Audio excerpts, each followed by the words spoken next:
नमस्ते विद्यार्थी मित्रों। आज की इस सुजान भगत पार्ट 3 कक्षा में आप सब लोगों को स्वागत है। हमने पहले ही कक्षा में देखा कि सुजान भगत एक सीधा साधा किसान था। धर्म और कीर्ति पाने की और उसकी चित्त झुकती रहती थी। उसने पैसों से एक पक्का कुआं बनाया, एक चौपाल बनाया था और बाद में लोग उसे प्रशंसा भी करते थे। और किस प्रकार से वह भगत बनने के बाद उसके आचरण में क्या बदलाव हुए और उसे झूठ का बिल्कुल त्याग देना चाहिए। और यहाँ पर इस प्रकार उसके हाथ से घर का अधिकार किस प्रकार से छीने जाने लगा। और हमने तीसरे और चौथे भाग में ये भी देखा कि तीसरे भाग में यहाँ पर प्रमाणित करता है कि लेखक किस प्रकार से घर में उसका अनादर होता था। एक भिक्षुक भीख मांगने के लिए आता है तो वहाँ पर वो एक तो भीख की परंपरा को तोड़ने जा रहा था सुजान भगत। वहाँ पर उसे उसके हाथ से जो टोकरी थी उसे वो छीन लेता है।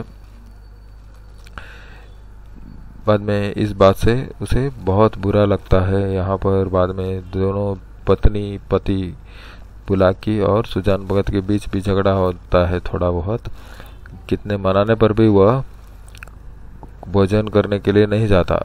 बाद में रात भर नहीं सोता, रात भर चारा काटता रहता है। चारा का एक बहुत बड़ा पहाड़ ही वो उसने खड़ा किया था सुबह तक। और इतने महीन सभी चारा एक जैसा था। इतने सारा चारा किसी ने आज तक काटा ही नहीं था। तो इसे देखकर सुबह उठते ही बोला कि दंग रह जाती है। वो समझ लेती है कि बोला ने काटा है। बाद में बोला आंखें मलते हुए उठकर आता है तो वो समझ लेता है कि शंकर ने काटा है। पर बाद में दोनों को पता चलता है कि सुजान भगत ने काटा है। तो तभी जो बोल रहे थे तभी वह हल लेकर खेत की ओर चलता है बैलों को लेकर।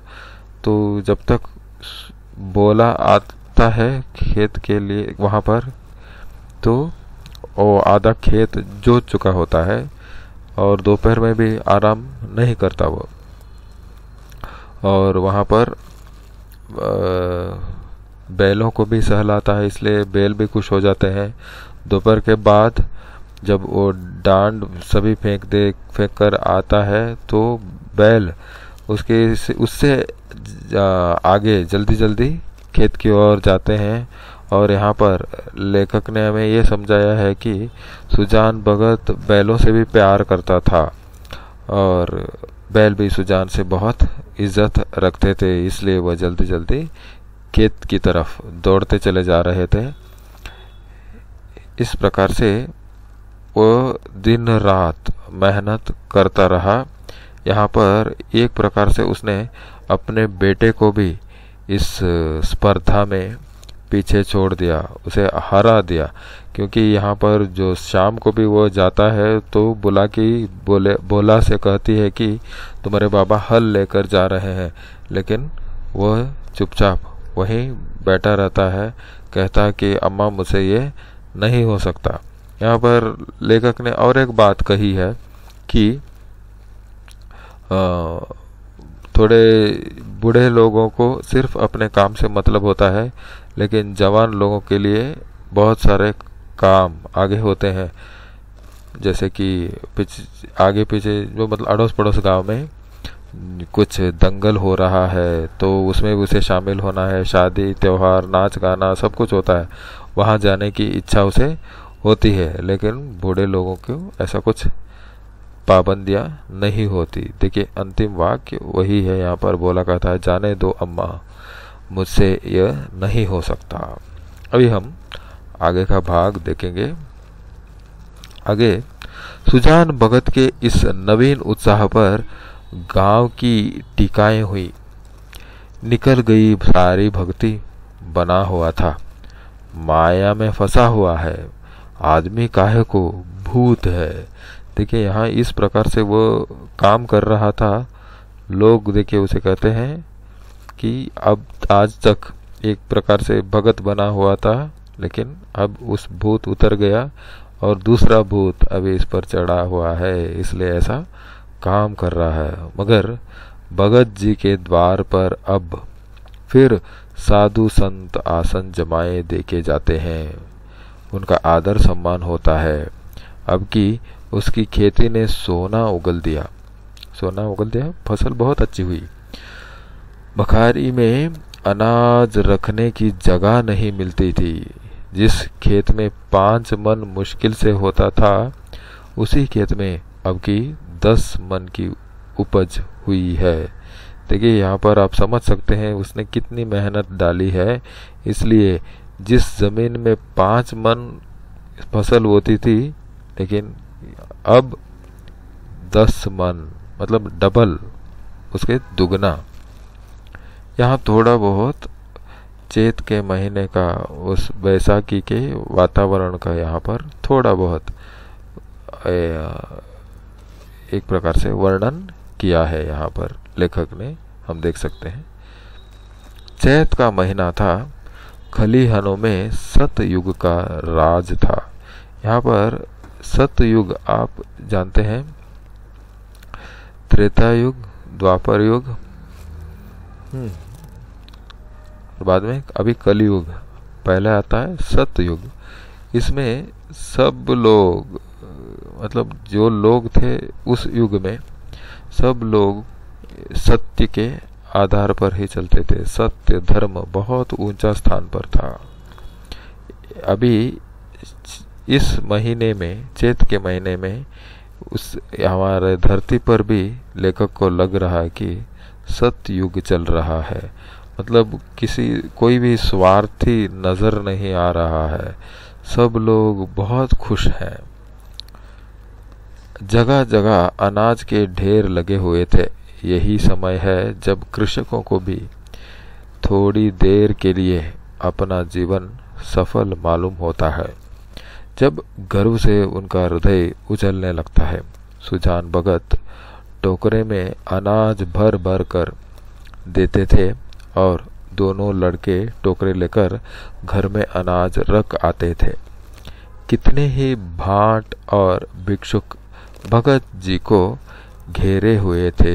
देखिए यहाँ पर उन लोगों को भी पता चल गया है, आज ये सब जो किसान नहीं खे सुजान भगत की मेहनत की कमाई है, तो वो कुछ भी दे सकता है, पूरे इस उपज पर उसी का अधिकार है।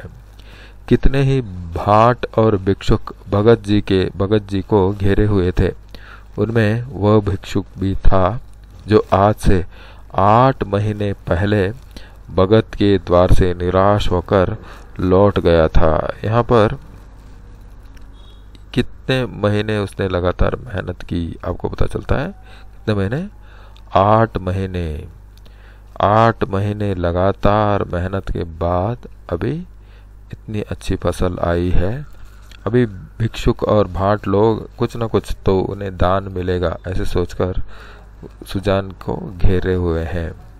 तभी उस भिक्षुक को देखकर सुजान को भी पता चल गया, तो दोनों से बातचीत हो रही। सहसा भगत ने उस भिक्षुक से पूछा, क्यों बाबा, आज कहाँ कहाँ चक्कर लगाए? तो भिक्षुक ने बताया, अभी तो कहीं नहीं गया भगत जी, पहले तुम्हारे ही पास आया हूँ। तो भगत बोलते हैं, अच्छा, तुम्हारे सामने ये ढेर है, इसमें से जितना अनाज उठाकर ले जा सको जाओ। तो भिक्षुक ने क्षुब्ध नेत्रों से ढेर को देखकर कहा, क्षुब्ध मतलब थोड़ा आश्चर्य की नजर से, जितना आपने हाथ से उठाकर दे दोगे उतना ही लूंगा। तो भगत जी ने कहा, ए नहीं, तुमसे जितना उठ सके उठा लो। भिक्षुक के पास एक चादर थी, उसने कोई 10 सेर अनाज उसमें भरा और उठाने लगा। संकोच के मारे और अधिक भरने के उसे साहस न हुआ। यहाँ पर देखिए, अगर ऐसा ही होता है, आकर आपके सामने कुछ चीज रख दिया जाए और कहे कि जितना चाहे ले लो, तो आप थोड़ा हिचकिचाते हैं ज़्यादा लेने में। यहाँ पर भी वैसे उसको भी ऐसा ही हुआ। भगत उसके मन का भाव समझकर आश्वासन देते हुए बोले, बस इतना तो एक बच्चा उठा ले जाएगा। भिक्षुक ने भोला की ओर संदिग्ध नेत्रों से देखकर कहा, मेरे लिए इतना ही बहुत है। क्योंकि आप समझते हैं भोला की ओर वो क्यों देख रहा है। उस दिन भी भोला ने ही एक टोकरी पर भी वो जब देने आया था तो उसे छीन लिया था। तो भगत जी ने कहा, नहीं तुम सकुचाते हो, अभी और भरो। तो भिक्षुक ने एक पसेरी अनाज और भरा और फिर भोला की ओर सशंक दृष्टि से देखने लगा। यहाँ पर फिर भी उसे विश्वास नहीं हुआ। वो भोला की ओर फिर से देख रहा है। यहाँ पर पसेरी बताया है, ये भी एक मापन है। 5 सेर मतलब 5 किलो की जो एक मापन होता है उसे हम पसेरी कहते हैं। भगत ने तभी कहा, उसकी ओर क्या देखते हो बाबा जी, मैं जो कहता हूं वह करो। तुमसे जितना उठाया जा सके उठा लो।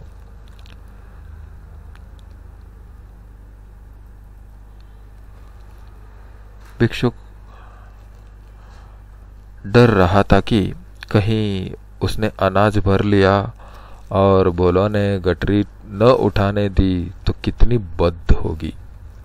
बद मतलब बेइज्जत, और भिक्षुकों के हंसने का अवसर भी मिल जाएगा। सब यही कहेंगे कि भिक्षुक कितना लोभी है, उसे और अनाज भरने की हिम्मत नहीं पड़ी। तब सुजान भगत ने चादर लेकर उसमें अनाज भरा और गठरी बांध कर बोले, इसे उठा ले जाओ। तो भिक्षुक ने कहा, बाबा इतना मुझसे उठ न सकेगा। भगत, अरे इतना भी न उठ सकेगा, बहुत होगा तो मन भर, भला जोर तो लगाओ, देखो उठा सकते हो या नहीं। भिक्षुक ने गठरी को आजमाया, भरी थी, जगह से हिली भी नहीं। बोला, भगत जी ये मुझसे न उठ सकेगी। तब तो भगत ने कहा, अच्छा बताओ किस गांव में रहते हो। भिक्षुक ने, बड़ी दूर है भगत जी, अमोला का नाम तो सुना होगा आपने। अच्छा आगे चलो, मैं पहुंचा दूंगा। यह कहकर भगत ने जोर लगाकर गठरी उठाई और सिर पर रखकर भिक्षुक के पीछे पीछे हो लिए। देखने वाले भगत का यह पौरुष देखकर चकित हो गए। उन्हें क्या मालूम था कि भगत पर इस समय कौन सा नशा था। 8 महीने के निरंतर अविरल परिश्रम का आज उन्हें फल मिला था। आज उन्होंने अपना खोया हुआ अधिकार फिर पाया था। वही तलवार जो केले को भी नहीं काट सकती, सान पर चढ़कर लोहे को काट देती है। देखिए यहाँ पर सान पर मतलब सानने के यंत्र होता है, उस पर चढ़ाकर अगर तेज नहीं होती है तलवार तो उसे अगर तेज करते हैं तो उसे वो लोहा लोहे को भी काट सकता है। मानव जीवन में लाग बड़े महत्व की वस्तु है। लाग का मतलब इज्जत। जिसमें लाग है वो बूढ़ा भी हो तो जवान है, जिसमें लाग नहीं गैरत नहीं वह जवान भी मृतक है। सुजान भगत में लाग थी और उसी ने उन्हें अमानुषीय बल प्रदान कर दिया था। चलते समय उन्होंने भोला की ओर सगर्व नेत्रों से देखा और बोले, ये बाट और भिक्षुक खड़े हैं, कोई खाली हाथ न लौटे पाए। भोला सिर झुकाए खड़ा था, उसे कुछ बोलने का हौसला न हुआ। वृद्ध पिता ने उसे परास्त कर दिया था। यहाँ पर वृद्ध पिता ने किसे परास्त कर दिया था पूछ सकते हैं, अपने बेटे को। यहाँ पर वृद्ध भगत जी ने अपने जवान बेटे भोला को परास्त कर दिया था। यहाँ पर कुछ मुहावरे हैं जो इस्तेमाल हुए हैं, उनके बारे में देखते हैं। कैसी लगी आपको कहानी? अच्छी है ना? यस। देखिए, इस कहानी में संदेश तो यही है कि अगर आप बूढ़े हो या जवान हो, लेकिन लाग होनी चाहिए। लाग हो तो आप कुछ भी कर सकते हैं। हाँ, 1 अंक वाले प्रश्न है, इस पर थोड़ा हम ध्यान देंगे। सीधे साधे किसान धन आते ही किस ओर झुकते हैं? सीधे साधे किसान धन आते ही धर्म और कीर्ति की ओर झुकते हैं। कानूनगो इलाके में आते तो किसके चौपाल में ठहरते? कानूनगो इलाके में आते तो सुजान भगत की चौपाल में ठहरते। सुजान ने गांव में क्या बनवाया? सुजान ने गांव में एक पक्का कुआं बनवाया। सुजान की पत्नी का नाम क्या है? सुजान की पत्नी का नाम है बुलाकी। सुजान के छोटे बेटे का नाम क्या है? सुजान के छोटे बेटे का नाम है शंकर। सुजान के बड़े बेटे का नाम लिखिए। सुजान के बड़े बेटे का नाम है भोला। कौन द्वार पर आकर चिल्लाने लगा? यहाँ पर भिख मंगा द्वार पर आकर चिल्लाने लगा। बुढ़ापे में आदमी की क्या मारी जाती है? बुढ़ापे में आदमी की बुद्धि मारी जाती है। घर में किसका राज होता है? एक अब आया प्रश्न, आपको पता चल गया होगा। वह सुना है कि बुढ़ापे में बुद्धि मारी जाती है, मति मारी जाती है, ये बुलाकी कहती है। घर में किसका राज होता है? जो कमाता है उसी का राज होता है। कटिया का ढेर देखकर कौन दंग रह गई? कटिया का ढेर देखकर बुलाकी दंग रह गई। सुजान की गोद में सिर रखे किन्हें अकथनीय सुख मिल रहा था? सुजान की गोद में सिर रखे बैलों को अकथनीय सुख मिल रहा था। भिक्षुक के गांव का नाम लिखिए। भिक्षुक के गांव का नाम है अमोला। यहाँ पर एक बार देख लीजिए। कंचन बरसना, आमदनी बढ़ना, फूले न समाना, अत्यधिक खुश होना, मुंह की खान, हार जाना, पत्त पानी बनाना, सम्मान बढ़ाना, दम न लेना, कठिन परिश्रम करना, कमर सीधी करना, आराम करना, तिनक जाना, क्रोधित होना, नाम जगाना, कीर्ति पाना। अभी निम्नलिखित प्रश्नों के लिए उत्तर हम सिर्फ आज 1 अंक वाले प्रश्नों पर ध्यान देंगे। बाद में और एक कक्षा में हम 2-3 वाक्य के प्रश्नों के बारे में देखेंगे, और वहाँ पर मैं आपको एक PDF फाइल भी आपसे शेयर करूँगा, उससे आप देख सकते हैं। उसमें 1 अंक के प्रश्न का भी उत्तर मैं रखूँगा। ये देखिए, यहाँ पर किसने किससे कहा?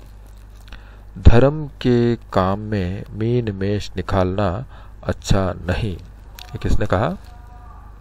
यस, राइट, बुलाकी ने सुजान भगत से कहा। सही है? नहीं, सुजान भगत ने बुलाकी से कहा। राइट। जब वो कहती है कि पैसे सब खाली हो जाएंगे तो क्या करोगे, तो वो कहता है कि धर्म के काम में मीन मेष निकालना अच्छा नहीं। दिन भर एक न एक कुचड़ निकालते रहते हैं। ये भोला ने बुलाकी से कहा जब वो शिकायत करता है कि मैंगो आया था, तब वो बैंक देने आया था। बैंक का मतलब है ऋण चुकाने आया था। तो इन्होंने उसमें अपनी सलाह दी। तो वो कहता है कि पूरे दिन कुछ न कुछ ऐसे काम करते ही रहते हैं। कितनी बार कहा है कि दखल अंदाज नहीं करो। तो यहाँ पर धर्म के काम में मीन मेष निकालना अच्छा नहीं, ये सुजान भगत ने बुलाकी से कहा। दिन भर एक न एक कुचड़ निकालते रहते हैं, ये भोला ने बुलाकी से कहा। आधी रोटी खाओ, भगवान का भजन करो और पड़े रहो, ये बुलाकी ने सुजान भगत से कहा। क्रोधी तो सदा के हैं, अब किसी की सुनेंगे थोड़ी ही। ये भी यहाँ पर बुलाकी ने भोला से कहा। जब वो हल लेकर जा रहे थे तब उसने ऐसा कहा था। बाबा, इतना मुझसे उठ न सकेगा, ये भिक्षुक ने सुजान भगत से कहा। इस संदर्भ के साथ स्पष्टीकरण और 2-3 वाक्य तो बाद में देखेंगे हम, इसलिए आगे है 1 अंक के प्रश्न। वाक्य शुद्धि। सुजान एक पक्का कुआं बनवाया, तो यहाँ पर एक ने छूट गया है। सुजान ने एक पक्का कुआं बनवाया। प्रातःकाल स्त्री पुरुष गया चला गया, यहाँ पर बहुवचन है स्त्री और पुरुष, तो इसलिए आपको यहाँ पर भी मतलब क्रियापद में भी बहुवचन आना चाहिए, जैसे कि प्रातःकाल स्त्री और पुरुष गया चले गए। मुझसे कल बहुत बड़ा भूल हुआ, यहाँ पर मुझसे कल बहुत बड़ा है इसलिए यहाँ पर बड़ी भूल हुई, स्त्रीलिंग है इसलिए। उसके हाथ कांप रही थी, यहाँ पर हाथ पुल्लिंग है इसलिए उसके हाथ कांप रहे थे। सब यही कहेंगे कि भिक्षुक कितनी लोभी है, यहाँ पर लोभ का साथ एक पर कितनी नहीं इस्तेमाल नहीं होता इसलिए कितना लोभी है। तो आपने जान लिया यहाँ पर सुजान ने एक पक्का कुआं बनवाया, प्रातःकाल स्त्री पुरुष गया चले गए, मुझसे कल बहुत बड़ी भूल हुई, उसके हाथ कांप रहे थे। सब यही कहेंगे कि भिक्षुक कितना लोभी है। तो आगे चलते हैं। कोष्टक में दिए गए ये सब आपके वर्कबुक में है, तो वहीं पर आप फिल कर दीजिएगा। ये कौन सा मेन है मैं बता दूंगा आपको, नहीं तो आप ही ढूंढ लीजिए तो आपको पता चलेगा, शायद फर्स्ट वन होगा उसमें। चैत का महीना था, जो खर्च करता है उसी को देता है। अब इन व्यापारों से उसे घृणा होती थी। भिक्षुक बोला कि और संदिग्ध नेत्रों से देखा, भिक्षुक ने बोला कि और संदिग्ध नेत्रों से देखा, तुम्हारे बेटों की तो कमाई है। यहाँ पर निम्नलिखित वाक्यों को सूचनानुसार बदलिए।